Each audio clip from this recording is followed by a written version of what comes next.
1er janvier 2016, les entreprises seront dans l'obligation de proposer à leurs salariés un contrat de complémentaire santé collectif. Alors que conseillez-vous aux chefs d'entreprise? Le conseil que je vous donne aujourd'hui, c'est de ne pas attendre l'échéance. C'est plutôt d'anticiper. Parce que si vous anticipez aujourd'hui, c'est vous qui allez décider. Demain, vous ne déciderez pas. Ça, c'est le premier conseil. Et vos salariés seront satisfaits parce que vous n'êtes pas obligé de le faire et vous le faites. Le deuxième conseil que je vais vous donner, c'est de ne pas faire des garanties, ce qu'on appelle à minima, c'est-à-dire les plus faibles garanties possibles. Bien au contraire, offrez-leur des garanties supplémentaires, sachant que la garantie supplémentaire vous coûte seulement 0,1% par rapport à votre masse salariale et vos charges sociales.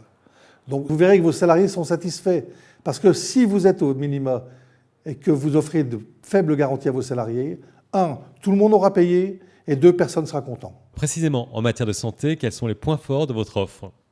Ce qui nous différencie avant tout, c'est ce qu'on appelle la carte avance santé, qu'on délivre gratuitement aux salariés et qui permet aux salariés d'avoir une avance sur les dépenses qu'ils vont réaliser. Alors, cette avance sur les médicaments, c'est peut-être faible, mais des avances sur, par exemple, tout ce qui est dents, tout ce qui est lunettes, ça a son importance. Et nous avons aujourd'hui l'exclusivité de la carte santé sur le plan national.